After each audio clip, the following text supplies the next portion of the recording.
आज का ये एपिसोड शुरू करने से पहले एक छोटी सी बात। क्या आप भी अपना पॉडकास्ट बनाने की सोच रहे हैं? तो एंकर ट्राई कीजिए।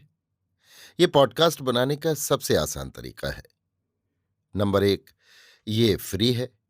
नंबर दो, इसमें कई सारे ऐसे टूल्स हैं जो आपको अपने फोन और कंप्यूटर पर रिकॉर्ड और एडिट करने की फैसिलिटी देते हैं।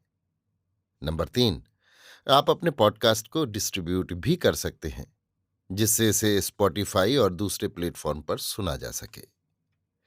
तो डाउनलोड कीजिए फ्री एंकर ऐप या विजिट कीजिए anchor.fm पर अपना पॉडकास्ट स्टार्ट करने के लिए।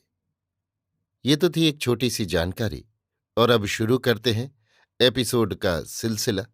तो आज के एपिसोड में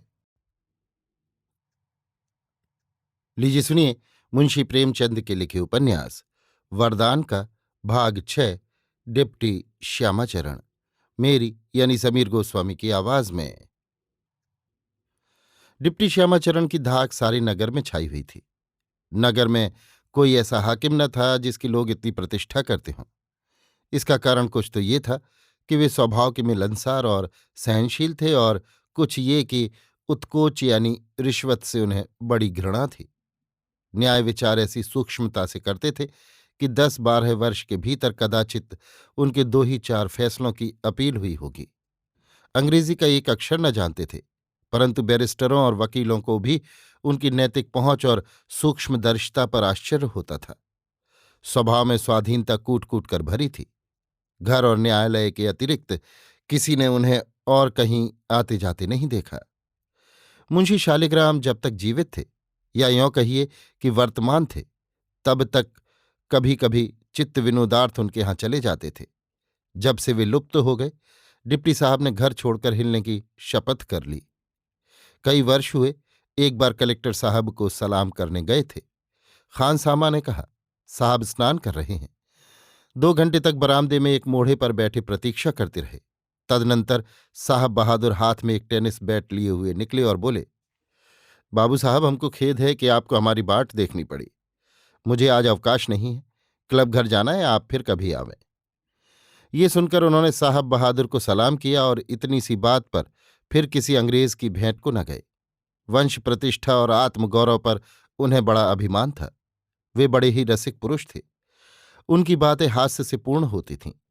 संध्या के समय वे कतिपय विशिष्ट मित्रों के साथ द्वारांगण में बैठते तो उनके उच्च हास्य की गूंजती हुई प्रतिध्वनि वाटिका से सुनाई देती थी। नौकरों चाकरों से वे बहुत सरल व्यवहार रखते थे। यहां तक कि उनके संग अलाव के पास बैठने में भी उनको कुछ संकोच न था। परंतु उनकी धाक ऐसी छाई हुई थी कि उनकी इस सज्जनता से किसी को अनुचित लाभ उठाने का साहस न होता था। चाल ढाल सामान्य रखते थे। कोट पतलून से उन्हें घृणा थी। बटनदार ऊंची अचकन, उस पर एक रेशमी काम का आभा, काला शिमला, ढीला पाजामा और दिल्ली वाला नौकदार जूता उनकी मुख्य पोशाक थी। उनके दोहरे शरीर, गुलाबी चेहरे और मध्यम डील पर जितनी ये पोशाक शोभा देती थी, उतनी कोट पतलून से संभव न थी। यद्यपि उनकी धाक सारी नगर भर में फैली हुई थी, तथापि अपने घर के मंडलांतर्गत उनकी एक न चलती थी। यहाँ उनकी सुयोग्य अर्धांगिनी का साम्राज्य था। वे अपने अधिकृत प्रांत में स्वच्छंदतापूर्वक शासन करती थीं। कई वर्ष व्यतीत हुए, डिप्टी साहब ने उनकी इच्छा के विरुद्ध एक महाराजिन नौकर रख ली थी। महाराजिन कुछ रंगीली थी। प्रेमवती अपने पति की इस अनुचित कृति पर ऐसी रुष्ट हुई कि कई सप्ताह तक कोप भवन में बैठी रहीं। निदान विवश होकर डिप्टी साहब ने महाराजिन को विदा कर दिया। तब से उन्हें फिर कभी गृहस्थी के व्यवहार में हस्तक्षेप करने का साहस न हुआ। मुंशी जी के 2 बेटे और एक बेटी थी। बड़ा लड़का राधाचरण गत वर्ष डिग्री प्राप्त करके इस समय रुड़की कॉलेज में पढ़ता था। उसका विवाह फतेहपुर सीकरी के एक रईस के यहाँ हुआ था। मझली लड़की का नाम सेवती था। उसका भी विवाह प्रयाग के एक धनी घराने में हुआ था। छोटा लड़का कमलाचरण अभी तक अविवाहित था। प्रेमवती ने बचपन से ही लाड़ प्यार करके उसे ऐसा बिगाड़ दिया था कि उसका मन पढ़ने लिखने में तनिक भी न लगता था। 15 वर्ष का हो चुका था, पर अभी तक सीधा सा पत्र भी न लिख सकता था। मियाँ जी बैठे, उन्हें इसने 1 मास के भीतर निकालकर सांस ली। तब पाठशाला में नाम लिखाया गया। वहां जाते ही उसे ज्वर चढ़ाता और सिर दुखने लगता था, इसलिए वहां से भी उठा लिया गया। तब एक मास्टर साहब नियत हुए और 3 महीने रहे, परंतु इतने दिनों में कमलाचरण ने कठिनता से 3 पाठ पढ़े होंगे। निदान मास्टर साहब भी विदा हो गए। तब डिप्टी साहब ने स्वयं पढ़ाना निश्चित किया, परंतु एक ही सप्ताह में उन्हें कई बार कमला का सिर हिलाने की आवश्यकता प्रतीत हुई। साक्षियों के बयान और वकीलों की सूक्ष्म आलोचनाओं के तत्व को समझना इतना कठिन नहीं है जितना किसी निरुत्साही लड़के के मन में शिक्षा रुचि उत्पन्न करना। प्रेमवती ने इस मारधाड़ पर ऐसा उत्पात मचाया कि अंत में डिप्टी साहब ने अभी झल्लाकर पढ़ाना छोड़ दिया। कमला कुछ ऐसा रूपवान, सुकुमार और मधुरभाषी था कि माता उसे सब लड़कों से अधिक चाहती थी। इस अनुचित लाड़ प्यार ने उसे पतंग, कबूतरबाजी और इस तरह के अन्य कुव्यसनों का प्रेमी बना दिया था। सवेरा हुआ और कबूतर उड़ाए जाने लगे, बटेरों के जोड़ छूटने लगे, संध्या हुई और पतंगे के लंबे लंबे पैंच होने लगे। कुछ दिनों से जुए का भी चस्का पड़ चला था। दर्पण, कंघी और इत्र तेल में तो मानो उसके प्राण ही बसते थे। प्रेमवती एक दिन सुवामा से मिलने गई हुई थी। वहां उसने वृजरानी को देखा और उसी दिन से उसका जी ललचाया हुआ था कि यदि ये बहू बनकर मेरे घर में आवे तो घर का भाग्य जाग उठे। उसने सुशीला पर अपना ये भाव प्रकट किया। विरजन को 13वां आरंभ हो चुका था। पति पत्नी में विवाह के संबंध में बातचीत हो रही थी। प्रेमवती की इच्छा पाकर दोनों फूले न समाये। एक तो परिचित परिवार, दूसरे कुलीन लड़का, बुद्धिमान और शिक्षित, पैतृक संपत्ति अधिक। यदि इनमें नाता हो जाए तो क्या पूछना। चटपट रीति के अनुसार संदेश कहला भेजा। इस प्रकार संयोग से आज उस विषैले वृक्ष का बीज बोया जिसने 3 ही वर्ष में कुल का सर्वनाश कर दिया। भविष्य हमारी दृष्टि से कैसा गुप्त रहता है। ज्यों ही संदेशा पहुंचा, सास, ननद और बहू में बातें होने लगी। बहू यानी चंद्रा: क्यों अम्मा, क्या आप इसी साल ब्याह करेंगी? प्रेमवती: और क्या, तुम्हारे लालाजी के मानने की देर है। बहू: कुछ तिलक दहेज भी ठहरा? प्रेमवती: तिलक दहेज ऐसी लड़कियों के लिए नहीं ठहराया जाता। जब तुला पर लड़की लड़के बराबर नहीं ठहरती तभी दहेज का पासंग बनाकर उसे बराबर कर देते हैं। हमारी वृजरानी कमला से बहुत भारी है। सेवती: कुछ दिनों घर में खूब धूमधाम रहेगी। भाभी गीत गाएंगी, हम ढोल बजाएंगे। क्यों भाभी? चंद्रा: मुझे नाचना गाना नहीं आता। चंद्रा का स्वर कुछ भद्दा था। जब गाती स्वर भंग हो जाता था, इसलिए उसे गाने से चिढ़ थी। सेवती: ये तो तुम आप ही कहो, तुम्हारे गाने की तो संसार में धूम है। चंद्रा जल गई, तीखी होकर बोली: जिसे नाच गाकर दूसरों को लुभाना हो वो नाचना गाना सीखे। सेवती: तुम तो तनिक सी हंसी में रूठ जाती हो, जरा वो गीत गाओ तो। तुम तो श्याम बड़े बेखबर हो, इस समय सुनने को बहुत जी चाहता है। महीनों से तुम्हारा गाना नहीं सुना। चंद्रा: तुम ही गाओ, कोयल की तरह कूकती हो। सेवती: लो, अब तुम्हारी यही चाल अच्छी नहीं लगती। मेरी अच्छी भाभी, तनिक गाओ। चंद्रा: मैं इस समय न गाऊंगी, क्या मुझे कोई डोमनी समझ लिया है? सेवती: मैं तो बिना गीत सुने आज तुम्हारा पीछा न छोड़ूंगी। सेवती का स्वर परम सुरीला और चित्ताकर्षक था। रूप और आकृति भी मनोहर, कुंदन वर्ण और रसीली आंखें, प्याजी रंग की साड़ी उस पर खूब खिल रही थी।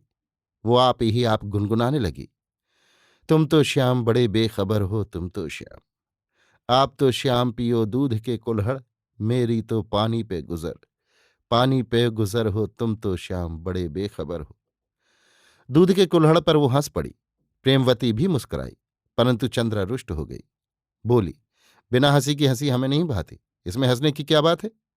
सेवती: आओ हम तुम मिलकर गाएं। चंद्रा: कोयल और कौए के क्या साथ? सेवती: क्रोध तो तुम्हारी नाक पर रहता है। चंद्रा: तो हमें क्यों छेड़ती हो? हमें गाना नहीं आता तो कोई तुमसे निंदा करने तो नहीं जाता। कोई का संकेत राधाचरण की ओर था। चंद्रा में चाहे और गुण न हो, परंतु पति की सेवा वो तन मन से करती थी। उसका तनिक भी सिर धमका कि इसका प्राण निकला। उनको घर आने में तनिक देर हुई कि ये व्याकुल होने लगी। जब से वे रुड़की चले गए तब से चंद्रा का हंसना बोलना सब छूट गया था। उसका विनोद उनके संग चला गया था। इन्हीं कारणों ने राधाचरण को स्त्री का वशीभूत बना दिया था। प्रेम रूप गुण आदि सब त्रुटियों का पूरक है। सेवती, निंदा क्यों करेगा? कोई तो तन मन से तुझ पर रीझा हुआ है। चंद्र, इधर कई दिनों से चिट्ठी नहीं आई। सेवती, 3-4 दिन हुए होंगे। चंद्र, तुमसे तो हाथ पैर जोड़ के हार गई, तुम लिखती ही नहीं। सेवती, अब वे ही बातें प्रतिदिन कौन लिखे? कोई नई बात हो तो लिखने को जी भी चाहे। चंद्र, आज विवाह के समाचार लिख देना। लाऊं कलम दवात? सेवती, परंतु एक शर्त पर लिखूंगी। चंद्र, बताओ। सेवती, तुम्हें श्याम वाला गीत गाना पड़ेगा। चंद्र, अच्छा गा दूंगी। हंसने ही को जी चाहता है ना, हंस लेना। सेवती, पहले गा दो तो लिखूं। चंद्र, ना लिखोगी फिर बातें बनाने लगोगी। सेवती, तुम्हारी शपथ लिख दूंगी, गाओ। चंद्रा गाने लगी। तुम तो श्याम बड़े बेखबर हो, तुम तो श्याम पियो दूध के कुल्हड़, मेरी तो पानी पे गुजर, पानी पे गुजर हो, तुम तो श्याम बड़े बेखबर हो। अंतिम शब्द कुछ ऐसे बेसुर से निकले कि हंसी का रोकना कठिन हो गया। सेवती ने बहुत रोका पर ना रुक सकी। हंसते हंसते पेट में बल पड़ गए। चंद्रा ने दूसरा पद गाया। आप तो श्याम रखो दो दो लुगाइयां, मेरी तो आप ही पे नजर, आप ही पे नजर हो, तुम तो श्याम बड़े बेखबर हो। लुगाइयां पर सेवती हंसते हंसते लौट गई। चंद्रा ने सजल नेत्र होकर कहा, अब तो बहुत हंस चुकी, लाऊं कागज? सेवती, नहीं नहीं, अभी तनिक हंस लेने दो। सेवती हंस रही थी कि बाबू कमलाचरण का बाहर से शुभागमन हुआ। 15-16 वर्ष की आयु थी। गोरा गोरा गेहूं रंग, छरहरा शरीर, हंसमुख भड़कीले वस्त्रों से शरीर को अलंकृत किए, इत्र में बसे, नेत्रों में सुरमा, अधर पर मुस्कान और हाथ में बुलबुल लिए आकर चारपाई पर बैठ गए। सेवती बोली, कमलू, मुंह मीठा कराओ तो तुम्हें ऐसे शुभ समाचार सुनाए कि सुनते ही फड़क उठो। कमला, मुंह तो तुम्हारा आज अवश्य ही मीठा होगा, चाहे शुभ समाचार सुनाओ चाहे ना सुनाओ। आज इस पट्टे ने वो विजय प्राप्त की है कि लोग दंग रह गए। ये कहकर कमलाचरण ने बुलबुल को अंगूठे पर बिठा लिया। सेवती, मेरी खबर सुनते ही नाचने लगोगे? कमला, तो अच्छा है कि आप न सुनाइए, मैं तो आज यूं ही नाच रहा हूं। इस पट्टे ने आज नाक रख ली, सारा नगर दंग रह गया। नवाब मुन्ने खां बहुत दिनों से मेरी आंखों पर चढ़े हुए थे। 1 मास होता है मैं उधर से निकला तो आप कहने लगे, मियाँ कोई पट्टा तैयार हो तो लाओ, 2-2 चौचे हो जाएं। ये कहकर आपने अपना पुराना बुलबुल दिखाया। मैंने कहा, कृपा निधान, अभी तो नहीं, परंतु 1 मास में यदि ईश्वर चाहेगा तो आपसे अवश्य एक जोड़ होगी। और बदबद कर, आज आगा शेर अली के अखाड़े में बदान की ठहरी। 50-50 रुपये की बाजी थी, लाखों मनुष्य जमा थे। उनका पुराना बुलबुल, विश्वास मानो सेवती, कबूतर के समान था। परंतु जिस समय ये पट्टा चला है तो इसकी उठी हुई गर्दन, मतवाली चाल और गठीलेपन पर लोग धन्य धन्य करने लगे। जाते ही जाते इसने उसका टेटुआ लिया, परंतु वो भी केवल फूला हुआ न था, सारे नगर के बुलबुलों को पराजित किए बैठा था। बलपूर्वक लात चलाई, इसने बार बार नचाया और फिर झपटकर उसकी चोटी दबाई। उसने फिर चोट की, ये नीचे आया, चतुर्दिक कोलाहल मच गया, मार लिया मार लिया। तब तो मुझे भी क्रोध आया, डपट कर जो ललकारता हूं तो ये ऊपर और वो नीचे दबा हुआ। फिर तो उसने कितना ही सिर पटका कि ऊपर आ जाए, परंतु इस शेर ने ऐसा दाबा कि सिर न उठाने दिया। नवाब साहब स्वयं उपस्थित थे। बहुत चिल्लाए पर क्या हो सकता था। इसने उसे ऐसा दबोचा था जैसे बाज चिड़िया को। आखिर बाग टूट भागा। इसने पाली के उस पार तक पीछा किया पर ना पा सका। लोग विस्मय से दंग हो गए। नवाब साहब का तो मुख मलिन हो गया, हवाइयां उड़ने लगी। रुपए हारने की तो उन्हें कुछ चिंता नहीं, क्योंकि लाखों की आय है, परंतु नगर में जो उनकी धाक बंधी हुई थी वो जाती रही। रोते हुए घर को सिधारे। सुनता हूं यहां से जाते ही उन्होंने अपने बुलबुल को जीवित ही गाड़ दिया। ये कहकर कमलाचरण ने जेब खनखनाई। सेवती, तो फिर खड़े क्या कर रहे हो? आगरे वाले की दुकान पर आदमी भेजो। कमला, तुम्हारे लिए क्या लाऊं भाभी? सेवती, दूध के कुल्हड़। कमला, और भैया के लिए? सेवती, 2-2 लुगाइयां। ये कहकर दोनों ठट्ठा मारकर हंसने लगे। अभी आप सुन रहे थे मुंशी प्रेमचंद के लिखे उपन्यास वरदान का भाग 6, डिप्टी श्यामाचरण, मेरी यानी समीर गोस्वामी की आवाज में।